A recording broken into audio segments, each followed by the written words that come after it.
Good morning, children. In today's class of English, we will go with Unit 3, Robinson Crusoe discovers a footprint. So here, just take out page number 48, children, of your English textbook.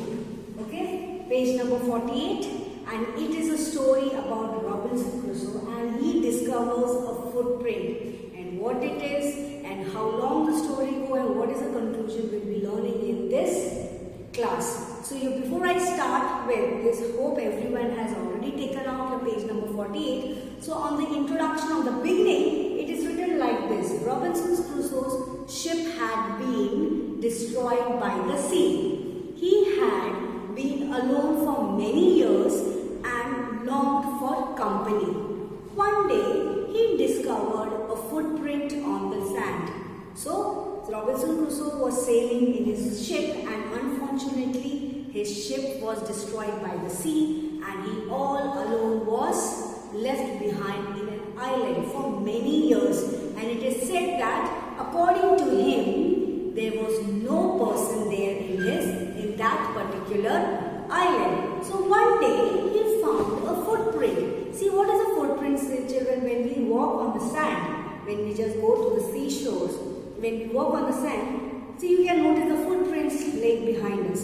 So here also Robinson Crusoe found a footprint in that island. So whose it is, what happened, and we will be learning in this chapter. See, the first paragraph is like this: one day when I was going towards my boat, I was surprised to see the footprint of a man on the sand.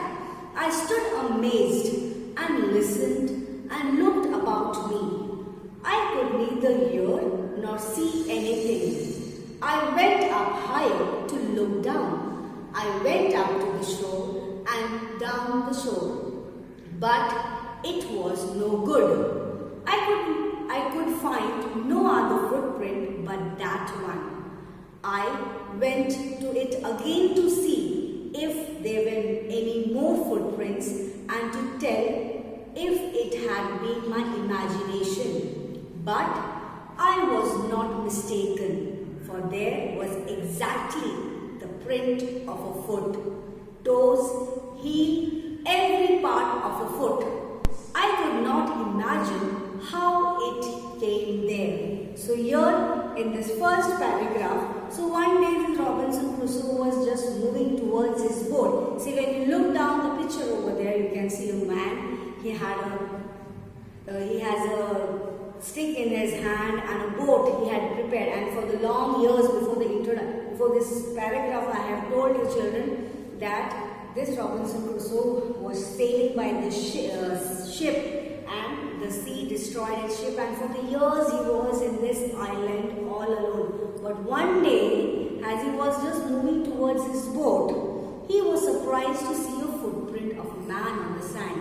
So he was amazed. Amazingly, he was just confused, and he was just seeing that, oh, what is this? A footprint in this island? Because according to him, he was all alone in this island. He just looked here and there, but he could not find any person over there. So he just came near to that footprint, and he just noticed that it was exactly a footprint of a man. That means a toe is there, a heel, and every part of a foot. And he could not imagine how it came there. So he was just thinking that for years he was staying in this island all alone, and suddenly he found a footprint in that particular part. So he was just thinking that who might have came there. So the last two lines is listed like this: I stayed a long time thinking, but became more and more confused. So he was just standing over there and just noticing that footprint, and he was more and more confused. He was just thinking. See, I told you, because according to him, in this particular island, he was just staying all alone for years. So he wanted some company. See, in the first introduction I told you, he was just living all alone in that particular island, and all of a sudden he found a footprint, and he was so confused. It was exactly the human being's footprint. So, just children, just turn your page.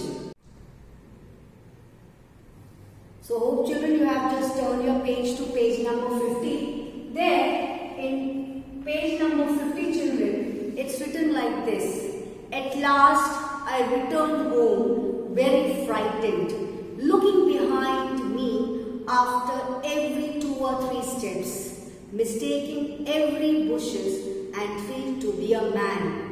So what happened there in this first paragraph, children? It's written that he was so frightened, he was so confused that he just went back to his place where he was living. And when he was running back to his cave or where the place he was living, every 2 or 3 steps he was running, he just looked here and there, and every bushes and every tree that was on the side of the foot on the way, he felt that someone was hiding in that bushes. Now, moving to the last paragraph, children, it's written like this. When I came to my cave, which I called my castle, I ran inside it as if I was being chased.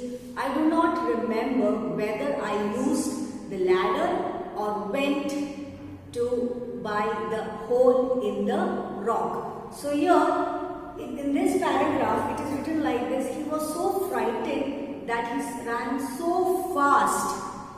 See, the first line is written like this. When I came to my cave, which I call my castle. Castle means a kingdom, the place where the kings live. So here, for many years, this Robinson Crusoe was living in a small cave there that he has been built, or he was living for many years.